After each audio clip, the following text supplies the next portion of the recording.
like it's this radical thing to be like, oh, I'm an out lesbian, and like this is my wife, and like we have kids. It's this like, is crazy for some reason I can't understand. Yeah, it's an alternative lifestyle. Hello and welcome to Cross the Line, the podcast that brings you norm-smashing individuals with a lot to say, stories itching to be told, and messages that need to be shared. I'm your host, Emery Burks, she, her, hers, coming to you from the charming Casa de la Mi Padre Madre, pandemic style. Today we're on with Sarah Hallonquist, comic book superhero kicking homophobia in the keister up and down DC and NYC. She's researched and written on the prevention of WMD proliferation and terrorism, sexual and gender-based violence, and women in peacekeeping. With a special relevance today, she co-leads the New York City Dyke Bar Takeover, an organization party crashing its way towards representation and safe women's spaces, something we're going to be talking about today. Well, you said our histories. Who do you identify as in the LGBT community? I think labels can change over time, and mine certainly have. I identify as lesbian, as a queer person, and I see queer as kind of this umbrella term. But with dyke, I like the word dyke for its ferocity, and I think it's also it's like also this term for queer woman, and now it's like gender queer. And I think part of it is having a sexual orientation that isn't only straight, and that you are attracted to women or genderqueer folks in some capacity, that you are woman identified in some way, whether you're a cisgender woman, transgender woman, you're non-binary. And so with dyke in particular, I feel like it also reflects that you're political, that you're aware, that you have a little bit of like a radicalness to you. Yeah. I feel like the people that really identify with the term dyke, there's a different feeling all around. Yeah. It's a feeling of not necessarily just, oh, I just want to hide, or I just want to join the mainstream. It's like, no, I want to fight. I want to fight for my rights, and I want to, be out there in the streets. And dykes on bikes. Just like a different, exactly. Dykes on bikes, dyke march. Actually calling a bar a dyke bar. I mean, in dyke space, I think feels differently. Can bi women be a dyke? Can trans women be a dyke? Oh yeah, absolutely. Absolutely. In fact, 62% of our community, whenever we're doing polls, identify as bisexual. And so it's really important that we have a recognition of bisexuality, that bisexuality isn't invisible, and that no one really questions somebody's bisexuality. Right. Thanks for that. I want to jump into a little bit of your experience with dyke bars, or the lack thereof. Can you tell me a little bit about Divas? Absolutely. So Divas was a bar in Northampton. That was the first dyke bar I ever visited as a youth. It probably was like an old factory at some point. Yeah. It was a huge space. It was black and hot pink. There was a drag king show going on when I first went there, with a Justin Bieber lookalike, and then a Justin Timberlake dance-a-thon. It was really vibrant and wonderful, and there were so many folks in there, and so it was a really, really great experience all around. But Boston hasn't had a dyke bar in so long. There's a lot of queer people, or a lot of dyke identified people in Boston, and they've had to go to places like Northampton, a province town, to find bars to hang out in and party in too. Our community needs certain things, and whether that's in a bar, a bookstore, a coffee shop, or a doctor's office, et cetera, et cetera, et cetera, we really need the space. And I think also, lesbians and bisexual queer women experience a lot of harassment. Like a lot of women are asked, oh, do you want a third, or can I watch? And, like that sort of behavior is very gross and usually very unwanted. So when women and genderqueer people are experiencing so much discrimination and violence, it seems kind of miraculous that there's a place that you can go to and get a drink. So why aren't there more? There are 3 reasons why a lot of dyke or lesbian bars have gone under. One, the main one, is gentrification, like anything else we know and love. A lot of the bar owners haven't wanted to charge their patrons much more. I think they wanted to make it so it's accessible to everybody, no matter your income level, and they weren't able to keep up with that. So the other 2 reasons basically are online dating. So once people figured out there was Tinder, or even Lex and Her, which are, like queer woman related apps, it became much easier to date. And then especially if you're way out in the country, you didn't have to come to the city anymore. If you were in the suburbs, you could meet somebody maybe next door. And then the last one was in the 90s, the bars were seen as a thing for old ladies and not really a fun, youthful, cool place to be. And so there were a lot of house parties. Well, it was cheaper to like bring a 6-pack to a house party and maybe cool and intimate and everything else. then people weren't going to bars. And so as a result, then with less people in the bars, you had bar closures. So there's the three reasons. There are gay bars. Why isn't that enough? What happened in Boys Town? Oh, yeah. Boys Town is my favorite example of this. In some of these articles, what's coming out is women who are with their partners or with their friends who wanted to go out to a gay space and hang out and party have felt really uncomfortable and been told by men, oh, this is for the boys. This isn't for you. This is not a girls' party. This is for the boys. Leave. So like that's a huge problem in our community is like, I don't feel like there's this whole camaraderie. I don't feel like we're just like under the queer umbrella and we're just like all here and all queer. There are definitely spaces that are like male focused that are for men, even in the name, like the cock bar, like it's there. And, like there's a few lesbian bars remaining, but I feel like I see men working at them. I see, men enjoying them. And I feel like there's a double standard with gay male spaces. And so while there's so many gay male spaces left, and I think they'll remain, I don't know. I don't feel like they're practicing the same level of being inclusive that dyke bars have. The Boys Town articles to come out and the change of the name to North Houston is really interesting because they were surveying, and of course, the majority of people who wanted to keep the name were mostly white, mostly cisgender males, whereas everybody else, gender queers, dykes, POC, everybody else was like, no, this name is horrible. You have to change it. It's so not inclusive. What is causing, where are these divisions coming from that you've seen? Would you mind talking to us a little bit about TERFs as well as some of the antagonism between the LGBTQ letters of the rainbow? TERFs stands for Trans Exclusionary Radical Feminists. So it sounds like a really cool term. That's not cool at all because they are super anti-trans. They don't believe transgender women are women. They don't believe transgender women belong in dyke space or space that cisgender queer women might be in. I would say mostly an older crowd, but I've heard that they've gone to college campuses and they're recruiting a lot of young people based off the idea that they're radical feminists and this is such a cool thing to belong to. And it's like, no, not cool at all. When we're already in a time where there's so many murders of trans women and there's already so many lacks of protection, there's been a court case at the Supreme Court where, they were talking about the right to work. I mean, these are serious issues right now in the United States. I mean, the right to use a restroom. We're just so behind in the laws here. And then Trump rolling back something like the right to be in the military. I mean, it's really second-class citizenship. And so to already have queer people who are experiencing a lack of human rights and who already are experiencing homophobia themselves, to then project transphobia is so not right. I would say TERFs are a small amount of the community, to be honest, but it's enough of a problem that it could be something that grows if it's not watched, kind of like white supremacy, which also can be a problem in our community as well. I mean, we have problems with patriarchy. We have problems with white supremacy. Like just because we're queer doesn't mean we get away from these structural problems in our country and our culture here. I want to play the devil's advocate, if I might. We have on the one hand, Boys Town. I think there's a strong argument to say that gay men deserve a space where they can be around gay men. Absolutely. Absolutely agree. Gay women are also saying some similar things. And some of them are saying them so aggressively that they become labeled as TERFs. So does everyone deserve a separate space where they can be separate from everyone else?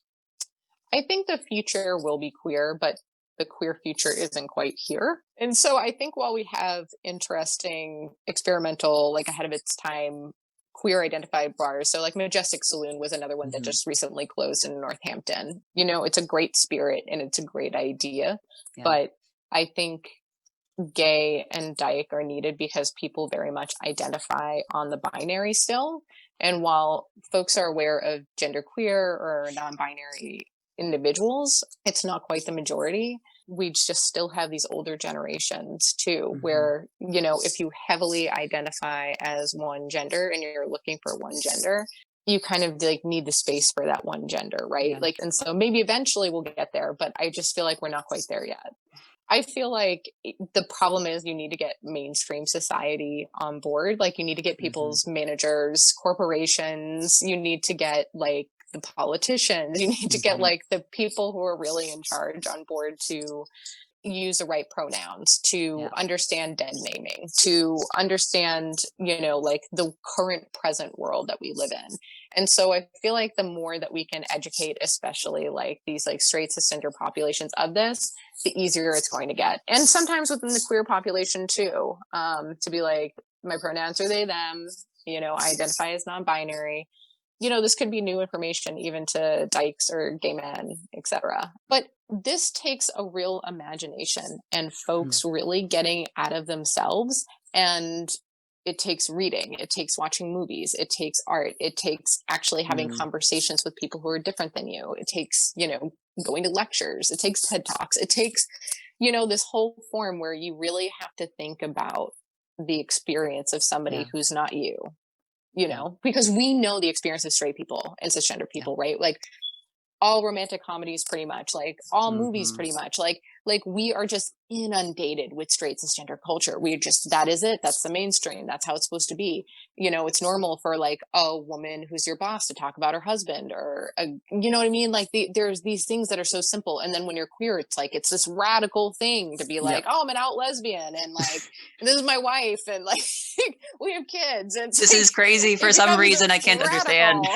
Yeah, it's an alternative lifestyle. It's like, I do the same shit as you guys. Like I do my laundry and I like, wash the dishes and like I also, sleep next to a woman. Like when you're reading the history, you're like, oh, okay, I see this has like always been here everywhere. We're just like pretending in this narrative like that this is all fucking new. And it's not. It's not new. And I think that's like an important part about like learning the history and everything is to be like, no, this is normal. Even with animals, some animals are homosexual. Like it's insane. Like it's just part of nature. And so there's some cute penguins raising little penguins out there. Oh my goodness. Exactly. Penguin drama. I mean, it's true. I love how you put this as far as this being a problem of imagination. I think that there's a lot that we can do to educate ourselves. How do we start having these conversations with friends, with family, with other people in our community who we see this lack of imagination for? So one project I've worked on is Dyke beer. So it was based off this idea of gay beer. So the idea is like, why are you drinking something called Dyke beer? What does that mean? Especially if you're like a cisgender straight man in a bar drinking something like this, like, what does that mean? And kind of going to like a website and having an idea. We do have an IG at Dyke beer and we do have another IG at Dyke Bar Takeover, where you can get all this, information on what Dyke is identified as, what Dyke spaces are, the lost Dyke bars, the conversation that we're basically having. Through something like that, you can then bring this into a straight bar. You can then bring this into a straight suburban household. You can bring this in anywhere. And then suddenly you're having conversations. And this was the beauty of TV too, like Queer as Folk, The L Word, Vita. These shows ended up going into, these little like country and suburban Midwest homes, and people could view, like these new lifestyles, and maybe they didn't know somebody gay or who was out and gay, and then they felt like, okay, maybe I can come out, or maybe I can see a group, or maybe I can move to the city, or maybe I can just like not be shitty to people anymore. Like maybe this is like actually pretty normal and not as scary as my pastor made it. The more you can get that exposure with somebody whose home or life may be enclosed, the better. Yeah. So visibility is definitely one. Now, one thing, despite the fact that it looks as if we have a 46th president, we do still have half a country, plus or minus, that voted red, that voted for Trump. And, this is not meant to disrespect them at all, but we do have some profound differences in perspective. So we can be fighting for visibility, but how do we start conversations with people who may not want to listen, may not want to start a conversation, or at the very least are coming from a vastly, vastly different set of experiences? How do we bridge those gaps? It's a great question. There are great groups like Queer Appalachia that are, working in areas that understand their neighbors and understand their communities and understand their neighborhoods. And so starting with queer activists who are on the ground in places that may be very homophobic and transphobic is the first place to start, and giving these folks mutual aid and resources that they need to do so. I know for a while Stonewall did have a program where they were going out to like deep south. They were going out way out in the country, and they were literally, doing these programs of teaching communities about like LGBT history and about like what Stonewall was. And like, they were really trying to put this education out there for folks that may not have had it, who might not have internet access, who might not have had this exposure in school at all or in the community at all. And so it's a matter of getting information to folks, which can be difficult and might not work the first time. I want to be a better feminist. I want to be a better human rights activist. I want to be fighting for the LGBTQ plus community. What can I do? Oh, yeah. I mean, I would first say as like a citizen of the world, just even reading the news, and not like just social media news, but like real news, and participating as a citizen in something like voting or something like protesting is a big start. And the Dyke March even is a political protest. So if you're going through there, you're one of many bodies that are, marching through the street in this real protest permit, not even a parade. Saying your thing. Awesome. Another big part is through, honestly, like letter writing or contacting congressmen. I know it is a pain, but there was a great bar, RIP Butter and Scotch, that had this drunk dial your congressman late at night contest. And it was so wonderful because people were just getting smashed at the bar and just calling their congressman super drunk and leaving voicemails. And it's like, it's not illegal. You can call your congressman drunk. Like, that's beautiful. And so I think these amazing, funny, interesting ideas of like how to participate in the political systems that we have in the United States have been really great thus far. But I think also, you can start a Dyke Bar Takeover chapter if you want. Like, how does that work? So you can contact us at either our Facebook's NYC Dyke Bar Takeover or IG is Dyke Bar Takeover. And so we have a Canadian chapter right now. We might have a New England one coming up. Basically, if you want to take the lead of something like this, all we ask is that the funds are donated to like a local queer charity of your choice.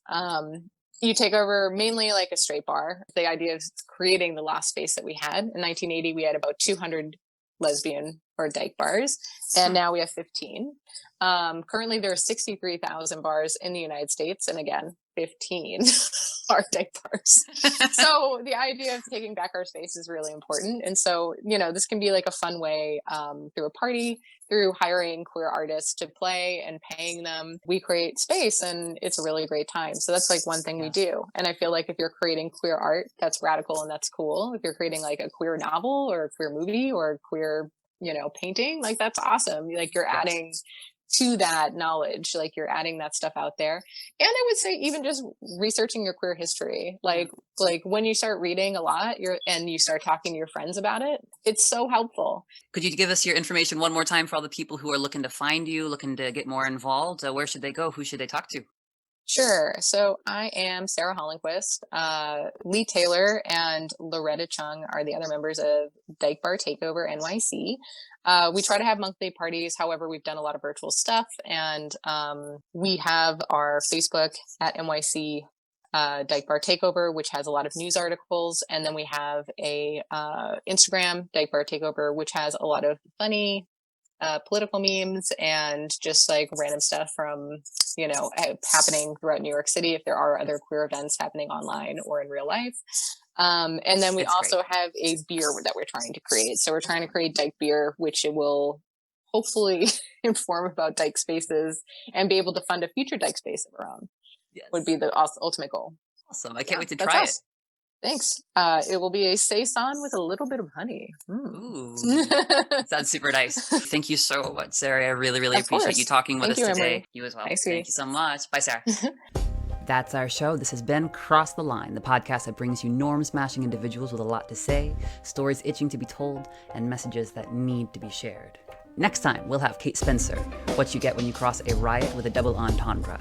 Here to talk about her new poetry book, Squirt, a collection of filthy, natural human desires, and all of the other work she's been working on. So don't miss it. Cross the Line is an EB Words production and is unaffiliated with any major media label at all. I'm faking it till I make it here, folks. Please share and talk about me. I'm really insecure.